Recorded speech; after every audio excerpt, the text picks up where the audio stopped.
Assalamualaikum warahmatullahi wabarakatuh. Perkenalkan, nama saya Jarotun Nisa, NIM 1820111.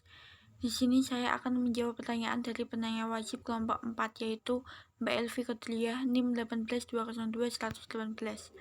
Pertanyaan pertama, pada masa pandemi COVID-19 sekarang ini, bagaimanakah BMT mempertahankan keeksistensiannya di tengah-tengah masyarakat?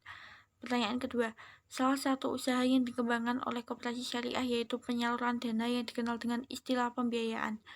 Dan jenis pembiayaan terdiri dari perdagangan, industri, usaha jasa, dan lain-lain. Pertanyaannya, misalnya, apabila terdapat anggota koperasi syariah meminjam uang di koperasi syariah, tetapi tidak dapat mengembalikan uang tersebut dikarenakan usaha yang bersangkutan bangkrut, bagaimanakah koperasi syariah menghadapi masalah tersebut? Jawaban pertanyaan pertama, menurut saya ada beberapa strategi yang harus dilakukan oleh BMT untuk mempertahankan eksistensinya di masa pandemi sekarang ini.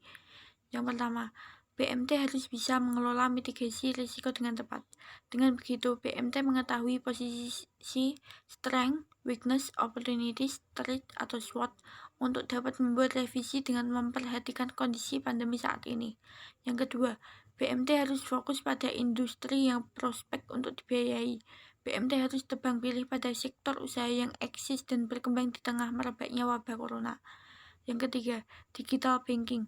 Layanan produk dan jasa harus dikonversi menjadi digital banking. Proses tersebut harus berjalan bertahap dan inisiasinya dilakukan secara terus-menerus. Yang keempat, pandemi saat ini menuntut BMT harus semakin berinovasi dan kreatif. Yang kelima, penggunaan tool Zoom untuk on the spot atau OTS. Ketika pemerintah mengharuskan social distancing atau physical distancing, maka harapannya respon bank ialah dengan memperlakukan verifikasi jaminan kredit di lapangan atau OTS melalui video call atau Zoom. Yang keenam, pendampingan dan konsultasi bisnis.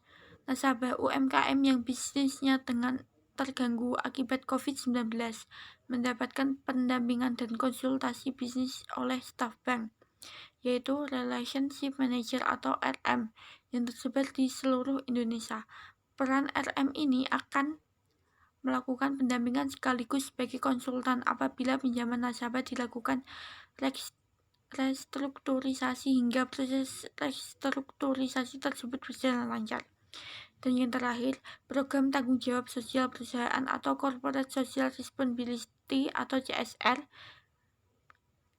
melalui pendidikan dan pelatihan online bagi pelaku UMKM.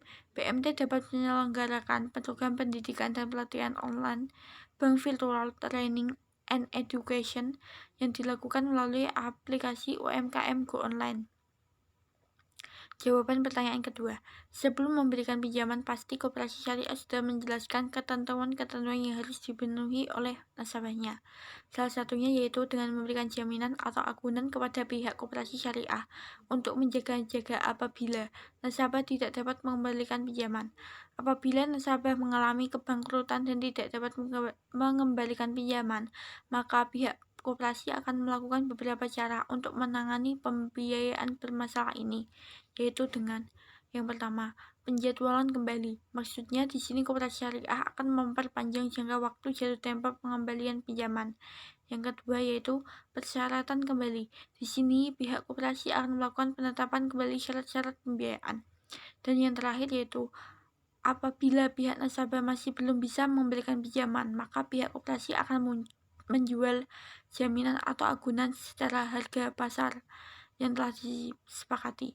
Hasil penjualan jaminan tersebut digunakan untuk melunasi angsuran pinjamannya, dan apabila terdapat sisa dari pelunasan pinjaman tersebut, maka akan dikembalikan kepada pihak nasabah. Sekian jawaban dari saya. Terima kasih. Wassalamualaikum warahmatullahi wabarakatuh.